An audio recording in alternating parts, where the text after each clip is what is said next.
Hey beauties, so this is a video of me using a lock that I lost. I'm using some of the hair from a lock that I lost to repair one of my locks in the front. So I started my locks in 2018, which was like a year after I had my son, and I had a little bit of postpartum breakage and shedding in the front.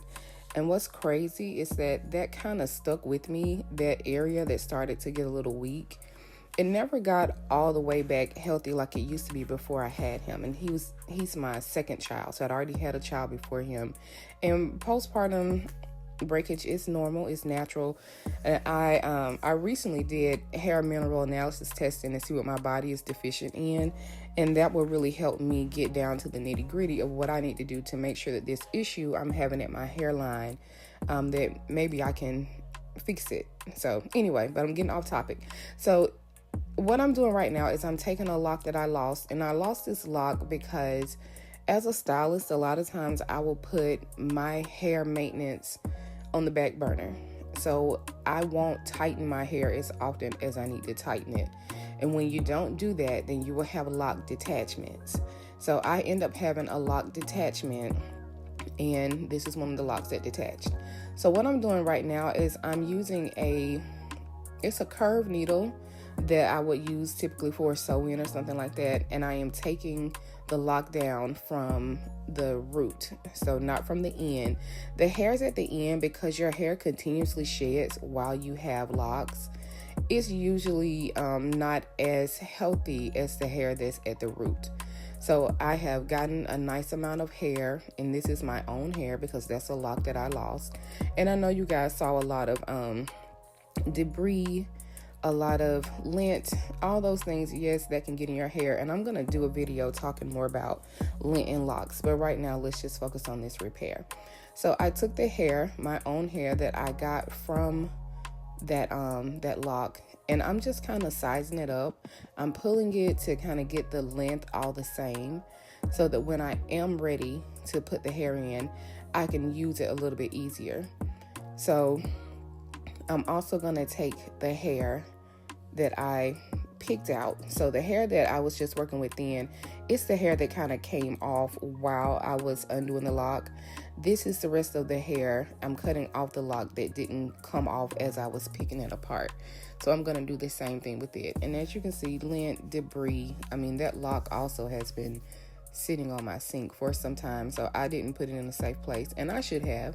I tell all of my clients, if you lose a lock, I like to keep them in a safe place because I do use them to make repairs on my clients' hair so that I can use their own hair or reattach that lock to an area where a lock was lost. So that is all my own hair.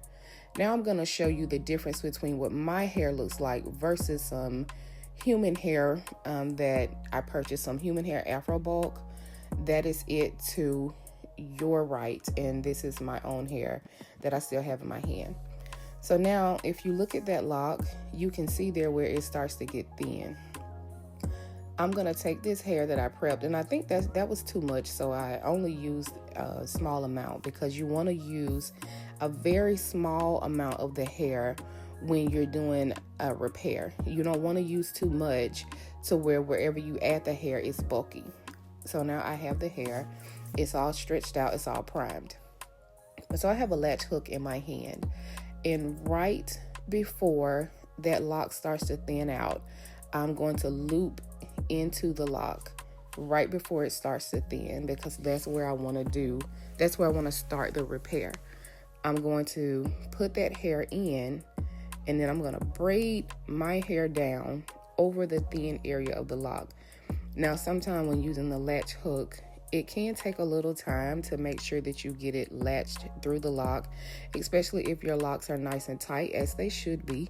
So it took me a little time to get it in there, but now I have it in. I'm going to put it in the latch and pull the hook down, and then I'm going to pull half of my hair through.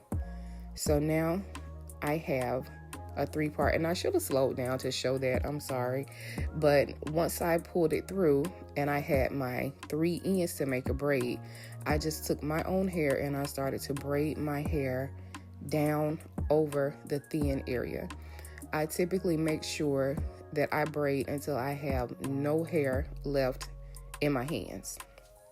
So I'm braiding that hair down over the thin part, and just like how my hair that I use to add in will taper, it tapers down over the healthy part of the lock so it doesn't remain really bulky and full. So as you can see, I'm getting those last little pieces, pulling them around the healthier part of the lock. And now this is like maybe my third time fixing this lock, and I've had my locks for 7 years. So that kind of signifies that is a issue that I'm having in that area, where back to the hair mineral analysis testing, maybe I can make sure that my body has what it needs to grow healthy hair in all areas. But yeah, that is my favorite way to repair my own locks with my own hair. I hope this makes sense. If you have any questions, just let me know.